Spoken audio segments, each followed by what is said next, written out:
아멘. 우리 함께 인사 나누십시다. 하나님은 당신을 사랑하십니다. 아멘. 네. 임금이 준비한 혼인잔치라는 제목으로 오늘 22장 말씀을 함께 함구하겠습니다.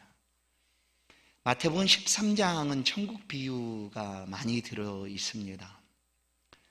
겨자씨 비유도 있고 씨 뿌리는 사람들의 비유도 있고 그물 비유, 또 보화 비유, 이 모든 비유들이 바로 마태복음 13장에 있습니다.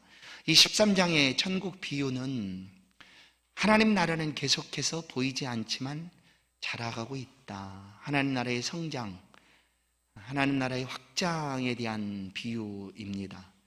오늘 이 혼인잔치, 임금이 베푼 혼인잔치 비유 역시 1절은 이렇게 말합니다. 2절, 천국은 마치 자기 아들을 위하여 혼인잔치를 베푼 어떤 임금과 같으니, 천국은 어떤 임금과 같다. 역시 이 비유도 천국 비유입니다. 그런데 어디서 이어지고 있는 비유인가 하면, 예수님께서 성전에서 권위를 묻고 있는 당시 종교 지도자들이죠. 그들에게 비유를 하십니다. 두 아들의 비유, 그리고 포도원의 비유, 그리고 세 번째 주신 비유가 오늘 혼인잔치의 비유입니다. 당신이 도대체 무슨 권세로 이렇게 이 일을 합니까? 묻고 있는 그들을 향하여 예수님께서 이 비유를 하고 있는 거죠. 말씀드린 대로 이들은 먼저 아주 좋은 것을 먼저 받았습니다. 누구보다 먼저 아주 귀한 것을 그들이 받았습니다. 그러나 그 좋은 것 가지고 잘 사용하지도 못했고, 그것을 가지고 그것을 허락하신 하나님 앞에 영광을 돌려드리지도 못합니다. 오히려 미리 알고 좋은 것 받았음에도 불구하고 예수 그리스도를 십자가에 못 박는 일에 그들이 쓰여지고 맙니다. 오늘 이 혼인잔치 비유도 바로 그들을 앞에 두고 예수님께서 하시는 말씀입니다. 누가복음 14장에도 혼인잔치 비유가 있습니다. 그 비유와 오늘 마태복음 22장의 비유가 거의 비슷합니다. 마지막 부분에서 종들이 보냈을 때 그들이 거절하는 내용 중에 더 첨가가 되는 내용이 이제 누가복음에는 자기의 장사하는 자기 사업차로 결혼했으니까 결혼을 한 곳으로 사업차로 갔더라 하는 그런 내용들이 더 들어있고, 또한 심판의 내용에 있어서도 가난하고 병든 자, 소경 저는 자들을 중심으로 그들이 초청을 해오고 있다라는 내용이 좀 다를 뿐 혼인잔치 비유와 거의 비슷하다라고 볼 수가 있습니다. 이 비유 우리가 14장까지 보았는데 1절부터 10절까지, 그리고 13절부터 11절부터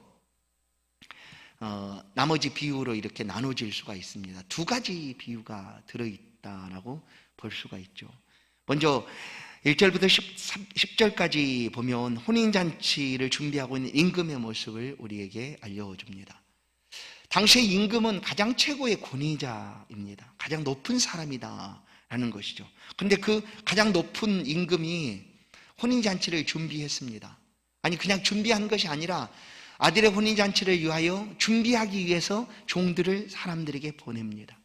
초청장을 가지고 보냅니다. 어느 날 어느 시에 내 아들이 결혼을 하니까 와서 함께 축하해 주십시오 하고 초청장을 가지고 전해주러 갑니다.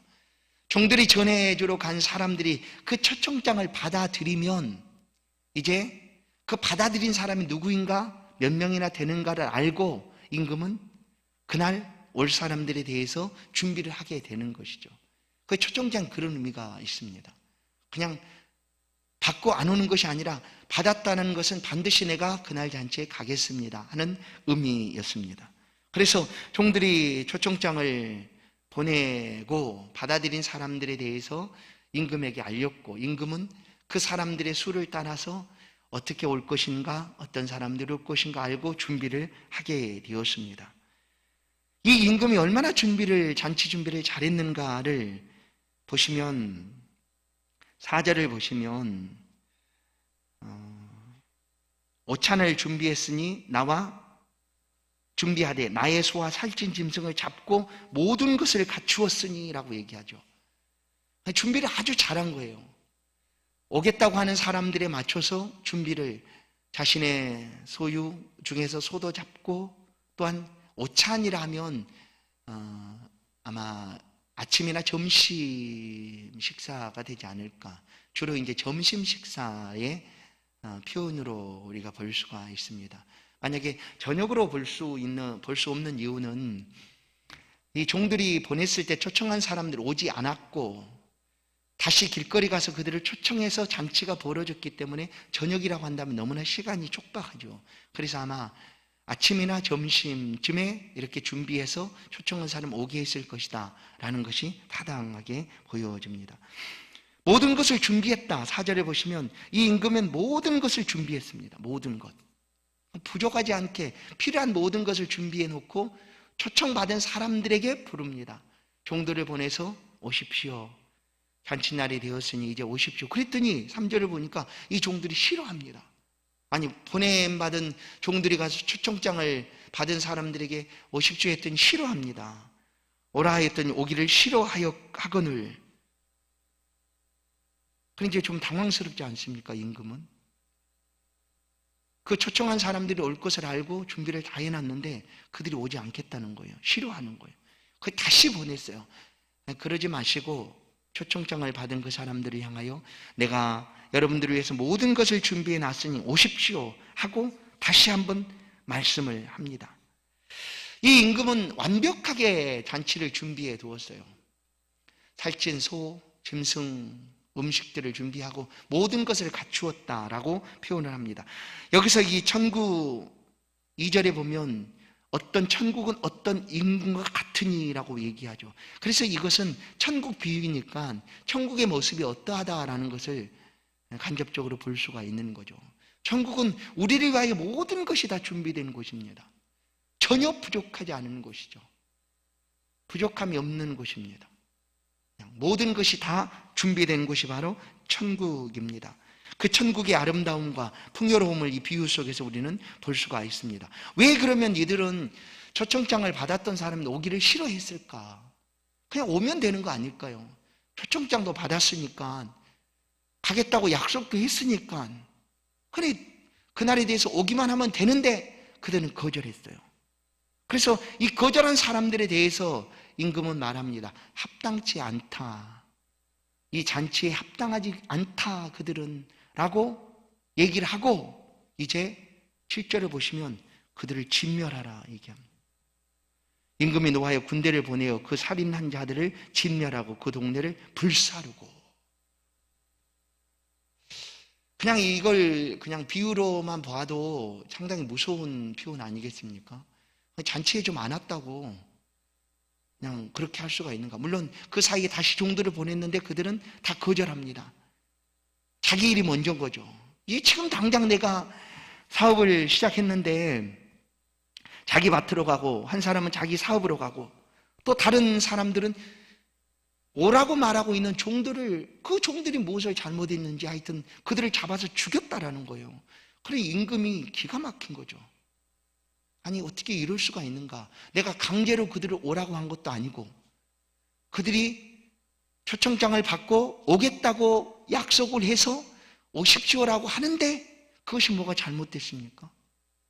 그런데 그 임금이 보낸 종들을 붙잡아 죽이기까지 했다. 그래 결국 임금이 아주 대노를 하게 됩니다. 그래서 그들을 진멸하고 그 동네를 불사르게 되었다. 이게 이제 첫 번째 비유 하나입니다. 말하기를 이 비유 속에서 초청장을 받은 사람들은 합당치 않았다라고 얘기를 합니다. 왜 합당치 않았을까요? 임금과 약속도 무시했습니다. 약속이죠. 그 약속을 아무렇지도 않게 무시했습니다. 그리고 오직 자기만이 중요한 거죠. 지금 내가 사업을 시작했는데 내가 그 잔치에 갈 필요가 있느냐? 그거보다 더 중요한 것이 있는데 하는 것입니다. 물론 우리가 신앙생활을 한다는 것은 현실적인 문제를 외면할 수는 분명히 없습니다. 그러나 근본적으로 우리의 삶의 목적이 어디에 있는가를 안다면 우리는 하나님의 영광을 위하여 지음받은 사람들입니다. 우리가 숨쉬고 살아가는 것들을 통하여 우리를 창조하신 하나님 앞에 영광을 돌려드리는 것이 우선인 거죠. 그러나 대부분 많은 사람들이 그것이 무슨 소용이 있느냐, 내가 지금 당장 어렵고 힘든데 하고 현실적인 문제로 하나님을 섬기기를, 아니 하나님 말씀대로 순종하기를 거절합니다. 그러면 이 혼인잔치 날이 이제 비유니까 이 날이 분명히 다가오게 될 터인데, 그날은 어떤 날인가? 우리가 마지막 예수 그리스도의 재림하시는 날을 요한계시록 밤모섬의 요한처럼 아멘 주 예수여 오시옵소서 하고 기다립니다. 그것에 변함이 없습니다. 의심치 않습니다. 다시 오실 예수 그리스도를 우리가 소망 안에서 기다립니다. 그날은 우리에게 혼인잔치의 날과 같은 아주 기쁜 날이기 때문입니다. 신랑 되신 예수께서 우리에게 다가오셔서 우리의 눈에서 눈물도 씻겨주시고, 그동안 예수고 힘썼다 하고 위로해 주시고, 우리의 손을 잡고 영원한 천국으로 입성하는 날이 그날인 거죠. 그런데 그날이 바로 혼인잔치인데, 그날에 누군가에게는 심판의 날이다 라는 사실을 성경은 빼놓지 않고 말씀을 합니다. 누군가에게는 그날이 심판의 날입니다. 심판의 날. 그 혼인잔치에 함께 참여하여 기쁨을 나눠야 될 그날에 바깥 어두운 데 쫓겨나 이를 갈며 슬퍼할 뿐만 아니라 영원한 불못에 들어가야 하는 그런 심판의 시간을 만나기도 한다라는 거예요. 이 비유 가운데 합당치 않다라고 여겨졌던 초청을 받았던 사람들의 이야기입니다. 그래서 이제 혼인잔치는 준비되었고, 그 준비된 혼인잔치에 사람들이 필요한데 아무도 오지 않겠다고 하니 그 다음에 두 번째 이야기가 들려집니다. 9절부터죠. 내 거리 길에 가서 사람들을 만나는 대로 혼인잔치에 청하여 오라 하고 임금이 종들을 다시 보냅니다. 청하여 오라. 근데 잘 보십시오. 여기서 청하여 오라라고 표현하지 억지로 잡아서 끌어오라라고 얘기하진 않아요. 청하여 오라는 거예요. 처음도 마찬가지였어요. 초청장을 주고 오도록. 유대인들의 잔치가 벌어지면 반드시 이런 순서대로 잔치를 준비한다고 합니다. 초청장을 먼저 준비하고 그 초청장을 나눠서 건네주고, 네 가겠습니다 하고 오케이 하는 사람들의 수를 따라서 그날이 얼마가 오겠구나 하고 잔치를 준비하게 된다는 것이죠. 그러니까 초청장은 약속입니다. 약속. 그냥 약속인 거죠. 약속을 지키겠다라고 한 약속이에요. 그런데 그 약속을 마음껏 오직 자기를 위해서 깨뜨려 버린 사람들이었기 때문에 임금은 합당치 않다. 그리고 잔치는 준비되었으니까 이제 필요한 사람들을 찾으러 종들을 다시 보냅니다. 그 보낼 때에도 가는 곳은 분명히 정해지지 않았어요. 전에는 초청받은 사람, 장을 받아들인 사람한테 갔지만 이번에는 9절 여러분, 내 거리 길에 가서 사람을 만나는 대로 혼인잔치 자리에 청하여 오라 한대. 사람을 만나는 대로, 사람이 모이는 데 가서 만나는 대로 청하여 데려오라. 근데 그 사람들 중에 종들이 길에 나가서 10절을 보면 악한 자나 선한 자나 만나는 대로 모두 데려오니. 자, 악한 자나 또 선한 자나 만나는 대로 청하여 데려왔다. 여러분, 우리는 세상 속에 사람들의 기준에 의해서 악할 수도 있고 선할 수도 있습니다. 그런 얘기예요. 야, 저 사람은 악한 사람 아니냐? 그런데 상관치 않고 잔치가 준비되었으니까 오십시오라고 했더니 청함을 받은 사람들은 그냥 같이 왔다는 얘기예요. 여러분, 이것은 비유니까 결국 뭘 말하는 것이겠습니까? 복음은 구별함이 없다라는 거예요. 예수 복음은 누군가는 제외시켜놓고 또 누군가에는 꼭 필요하니까 이 사람만 콕콕 집에서 복음이 전해진다라는 것이 아니죠. 복음은 모든 사람들에게 동일하게 전해집니다. 가리지 않고 구별하지 않습니다. 죄인이든지 의인이든지 선한든지 악하든지 상관치 않고 이 복음은 모두에게 들려지게 된다는 거예요. 그래서 듣는 사람들이 그 들음을 듣고 오게 되면 그것이 복인 거죠. 보세요. 임금이 준비한 잔치 자리에 누가 오게 됩니까? 그 안에는 이제 선한 자도 있고 악한 자도 있었습니다. 왜냐하면 종들이 얘기했더니 그들이 나 그 잔치에 가죠 하고 오게 된 거예요. 그러면 일단은 그렇게 온 사람들은 굉장히 복받은 사람 아니겠습니까? 준비된 잔치.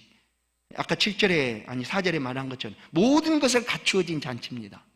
그 잔치 자리에 들어있으니까 얼마나 좋은 일입니까? 전에는 가고 싶어도 초청도 못 받아서 가지를 못한 사람들이니까. 자, 이제 우리가 여기까지 듣고 처음을 놓쳤을까 싶어서 다시 한번 말씀합니다. 이 비유는 종교 지도자들, 곧 예수님을 향하여 당신의 권세가 어디서부터 왔습니까? 라고 묻고 있는 사람들에게 그들이 깨닫도록 말하고 있는 비유입니다. 결국 종교 지도자일 뿐만 아니라 유대인들은 우리가 이렇게 하나님의 초청을 받았다라고 여기고 있는 사람들이었죠. 그러나 그들은 거절했습니다. 예수 그리스도를 거절하고 그들의 눈앞에서 십자가에 못 박아 죽였죠. 그러나 그 예수의 복음이, 예수의 부활 복음이 그들에게 다시금 전해질 뿐만 아니라 온 세상에게 다 전해지게 되었다라는 거예요. 그들의 눈으로 저들은 이방인,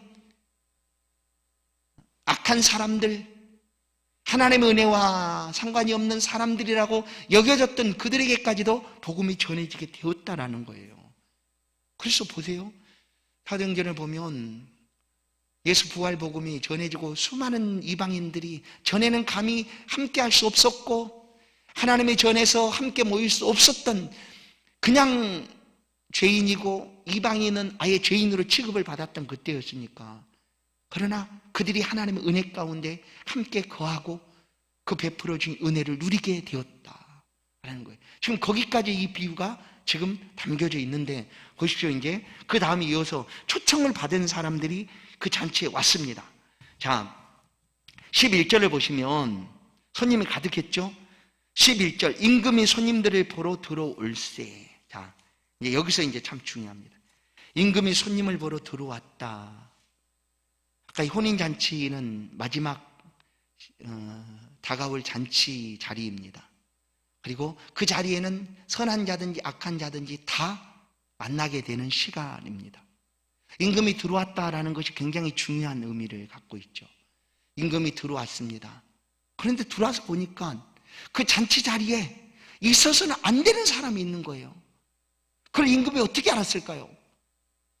유대인의 혼인잔치가 열리게 되면 이 혼주는 혼인잔치에 초청을 받아 오는 사람들에게 예복을 준비했다 반드시 나눠준다고 합니다.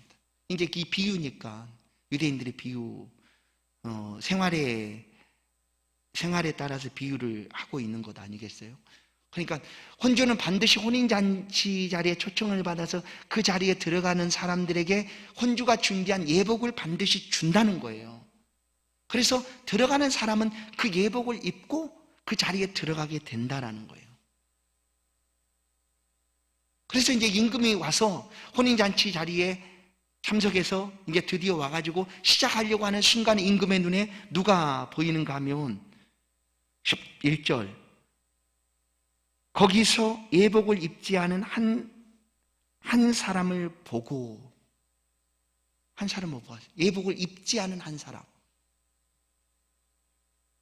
그러면 왜 이 사람은 예복을 입지 않았을까? 청함을 받고도 그 자리에 이제 왔으니까 반드시 그 입구에서 임금이 준비한 예복을 주었을 텐데 이 사람은 그것을 거절하고 그냥 들어온 거 아니겠어요? 자, 첫 번 이야기 가운데 초청을 받았던 사람들이 왜 임금이 합당치 않았다고 얘기했을까요? 그들은 자기 마음대로 약속도 어기고 자기가 하고 싶은 대로 원하는 대로 자기의 일터로 자기 사업으로 지금 그 일에 바빠서 이것을 팽개쳐버린 사람들이에요.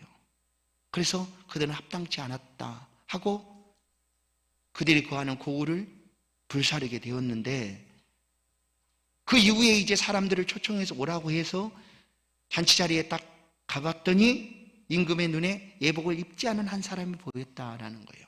그런데 12절을 보시면 이르되 친구여라고 얘기합니다. 이게 좀 우리가 이제 이 비유 속에서 좀 고민해야 될 부분이기도 합니다. 예복도 입지 않았는데 예복을 입지 않은 사람에게 왜 친구라고 부를까, 임금이? 여러분, 예수님의 제자 중에 한 사람이었던 가룟 유다는 예수님을 배반하죠. 믿음이 없었던 사람이었습니다. 그래서 예수님은 차라리 나지 않았으면 좋겠다라고 그에게 말하기까지 합니다. 그런데 그를 부를 때 예수님이 뭐라고 불렀습니까? 친구라고 부르죠. 가룟 유다를 부를 때도 친구라고 불렀습니다. 친구라고 불러준 거예요. 그렇게 친근하게 불러주었음에도 불구하고 그는 주님의 사랑을 거절합니다. 하나님은 세상 사람들을 구별하여 부르지 않습니다. 똑같이 사랑한다라고 말씀하시고 부르죠. 그리고 예복도 똑같이 초청해서 주고 가리지 않고 초청해서 주고 오는 사람들에게 예복을 주었지만 이 사람은 어떤 방법에 무엇 때문인지 하여튼 입지 않았어요. 안 하고 그냥 들어간 거예요. 그런데 임금이 그를 친구라고 부릅니다. 다정스레 부르죠. 그러나 그 사람은 합당하지 않은 사람이었기 때문에 이 임금이 그 사람에게 대해서 아주 무서운 말을 하게 됩니다. 이르되 12절 어찌하여 예복을 입지 않고 여기 들어왔느냐 하니 그가 아무 말도 못한다. 아무 말도 못한다. 여러분, 이 혼인잔치는 우리가 마지막 만나게 될 그 그리스도의 어린 양의 혼인잔치 자리입니다. 모든 인류는 그 앞에 다 서게 될 것입니다. 그때 하나님께서 누군가에게 물으실 때 우리는 믿음으로 예수 그리스도의 신부가 되어서 영원한 하나님 나라에 들어가겠지만 그 자리에 서서 누군가에게 하나님이 어찌하여 너는 믿지 않았느냐 라고 묻는다면 그는 대답할 말이 없는 거예요. 유구무원이죠. 이분이 있을 때 말을 할 수가 없어요. 할 수 없는 그런 상황인 거죠. 말을 할 수가 없어요. 이 예복을 입지 않은 사람도 무슨 말을 하겠어요, 자기가. 내가 입고 싶지 않아서 입지 않았어요 라고 한들 그게 답이 되겠습니까? 그러나 이 사람은 입지 않았어요. 하여튼 입고 들어와야 되는 순간에 이 사람은 입지 않았다는 거예요. 예복을 입지 않았다. 그래서 이 사람은 그 자리에서 쫓겨나고 맙니다. 모든 인류가 하나님 앞에 이와 같은 혼인잔치 자리 앞에 서겠지만 모두 다 칭찬을 받고 하나님 나라에 들어가는 것은 아닙니다. 그 마지막 순간에 누군가에게는 혼인잔치지만 누군가에게는 심판의 시간이 된다라는 것이죠. 자기만을 위하여 그리고 자기 고집대로 자기의 삶을 살았던 임금과 상관없이 하나님과 상관없는 삶을 살았던 사람에게 있어서는 이 날이 심판의 날일 수밖에 없어요. 오늘 그 예복을 입지 않은 한 사람을 향하여 임금이 말합니다. 13절 사원에게 말하되 그 손발을 묶어 바깥 어두운 데 내던지라 거기서 슬피 울며 이를 갈게 되리라. 얼마나 무서운 심판입니까? 이것이 사실 마지막 때 있을 심판의 모습입니다. 지금 이 비유를 말씀하셨죠. 누구에게 한다고요? 우리는 하나님을 잘 섬긴다. 우리는 하나님의 선민이다. 우리는 하나님의 성전에서 모든 권세를 가지고 할 수 있는 정당한 사람들이다 라고 얘기하고 성전의 주인이시고 모든 것을 창조하신 전능하신 하나님이셨던 예수 그리스도 앞에서 너의 권위가 어디서부터 났느냐 하고 믿지 아니함으로 물었던 사람들을 향하여 하시는 말씀이에요. 그들 스스로는 우리는 문제없어. 하나님 앞에 문제없을 거야 라고 여겼지만 바로 이와 같은 모습이다 라는 겁니다. 우리가 이제 예복을 입지 않았다라는 의미가 무엇인가? 그것은 사실 믿지 않았다라는 것과 같아요. 그건 비유니까. 믿음 없이는 하나님 나라의 어린 양의 혼인잔치에 들어갈 수가 없어요. 신랑 되시는 예수 그리스도를 우리가 만날 수가 없다는 거예요. 신부로서 우리는 만나야 되는데 믿음이 없이는 절대 만날 수가 없습니다. 그래서 서신서에서 이런 표현을 우리 가운데 말씀해 줍니다. 갈라디아서 3장 26절 말씀을 보겠습니다. 26절부터 29절 말씀이에요. 같이 한번 보도록 하겠습니다. 갈라디아서 3장 같이 읽습니다. 시작. 너희가 다 믿음으로 말미암아 그리스도 예수 안에서 하나님의 아들이 되었으니 누구든지 그리스도와 합하기 위하여 세례를 받은 자는 그리스도로 옷 입었느니라. 너희는 유대인이나 헬라인이나 종이나 자유자나 남자나 여자나 다 그리스도 예수 안에서 하나이니라. 너희가 그리스도의 것이면 곧 아브라함의 자손이요 약속대로 유업을 이을 자니라. 아멘. 우리 믿음으로 우리는 이미 예수 그리스도 옷 입었다라는 표현을 쓰죠. 옷 입었다. 그래서 어린 양의 혼인잔치에 우리는 신부로서 나아가게 되는 것입니다. 그래서 우리에게는 그날이 오늘 임금이 말하고 있는 바깥 어두운데 내 던지라 거기서 슬피 울며 이를 갈게 되리라가 아니라 우리는 그날이 가장 기쁜 날이 될 것입니다. 여러분의 인생 가운데 혹시 어떤 날을 콕 집어서 가장 행복하다라고 여기겠습니까? 아마 결혼 혼인잔치 날이 아니겠습니까? 결혼했던 날, 그날을 많이 생각하지 않겠어요? 어린 양의 혼인잔치에 우리가 이렇게 신부로서 나아가게 되는 날, 그날은 우리 가운데 놀라운 축복의 날입니다. 은혜의 날입니다. 근데 이제 마지막 절을 보십시다. 청함을 받은 자는 많되 택함을 입은 자는 적으니라. 그러면 청함받은 것과 택함받은 것이 다르다라는 거예요. 청함받은 것은 모든 사람들에게 복음이 들려질 때 그게 청하는 주 예수를 믿으라 라고 청하는 것 아니겠습니까? 너희는 와서 값없이 돈 없이 포도주와 젖을 사라 라는 하나님의 말씀들이 들려지는 것이 청함받는 거죠. 그런데 택함받은 자는 어떤 사람인가? 청함을 받고 그 들은 말씀을 믿음으로 받아들이는 사람이에요. 나의 시간 속에서 어느 순간에 그 복음이 들려지든지 청하에 오든지 그것을 내가 믿음으로 받아들이면 그는 택함받은 자가 되는 거예요. 놀랍지 않습니까? 내가 믿음으로 받아들이는 순간 그 사람은 택함받은 사람이었구나라고 알게 된다라는 거예요. 하나님의 택하심은 너무나 놀랍습니다. 우리가 아직 어머니 모태의 형질로 사람의 모양으로 이루어지기 전에 이미 하나님이 아셨다. 그래서 하나님의 그 신묘막측한 놀라우신 은혜 알 수가 없어요. 여러분, 이것을 우리의 머리로 우리의 사람의 인간의 지식으로 어떻게 다 알 수가 있겠습니까? 사실 모릅니다. 굳이 따져가지고 정말 그렇게 하나님 날 택하셨다고요? 따져볼 필요도 없어요. 그냥 그럴 필요 없이 말씀대로 믿으시면 됩니다. 내가 하나님을 믿는다는 것은 이미 하나님이 택한 사람이구나. 그래서 청함받은 사람은 많다고 얘기합니다. 복음을 듣는 사람은 많이 있어요. 그러나 그것을 믿음으로 받아들이는 사람은 그렇게 많은가? 그럼 그렇지 않을 수 있다는 거예요. 그래서 택함받은 자는 입은 자는 적으니라. 우리가 예수를 믿는 것은 하나님의 택함을 입은 까닭입니다. 그것이 궁금하시다면 그냥 믿어보십시오. 그러면 믿는 사람은 택함받은 사람입니다. 그리고 이 마지막 혼인잔치 자리에 예수 그리스도, 신랑 되시는 그리스도와 함께 영원한 영생으로 가장 기쁘고 복된 날이 바로 이 날이 될 것입니다. 그러나 예복을 입지 않고 믿음 없이 그 자리에 선다는 것은 차라리 상상하기도 어려운 일이죠. 차라리 서지 않았으면 좋겠지만 그렇게 할 수가 없습니다. 모든 인류는 하나님 앞에 다 서야 되기 때문입니다.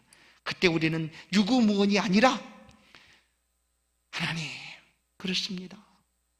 이런 연약하고 부족한 저를 사랑해 주셔서 이렇게 예수를 믿게 하시니 그 믿음으로 이곳에 있습니다. 그저 감사할 뿐입니다. 우리가 고백하지 않겠습니까? 그 은혜의 삶을 우리는 지금 살아가고 있는 것입니다. 그날이 곧 다가올 것입니다. 그래 멀지 않아요. 사실 아주 앞으로 오랜 시간을 살 것 같지만 멀지 않습니다. 우리 앞에 곧 다가와 있고 이 날이 곧 이루어질 것입니다. 우리의 신앙의 삶이라는 것은 사실 이 날들을 소망하며 살아가는 길이기 때문에 지금 어렵고 지금 힘들고 때로는 낙심하고 실망하는 그런 순간이 다가올지라도 견딜 수 있다라는 거죠. 성도 여러분, 우리 모두 하나님이 우리를 위하여 너무나 아름답게 모든 것을 갖추어 둔 그 천국을 소망하고 그날에 기쁨으로 아멘 주 예수여 오시옵소서 하고 오시는 예수 그리스도 신랑으로 맞이할 수 있는 저와 여러분의 복된 인생 되기를 주의 이름으로 축원합니다. 하나님 감사합니다. 우리를 택해 주셔서 감사합니다. 이 택함 받은 자의 삶을 우리가 기쁨으로 살아가기를 원합니다. 우리를 붙들어 주사 이 믿음이 흔들림이 없게 하시고 주의 말씀을 들을 때 또 하나님을 묵상하고 하나님을 마음속에 그리워할 때 우리 심령 속에 이 확신이 더욱 견고해지고 새로워질 수 있도록 은혜를 베풀어 주옵소서.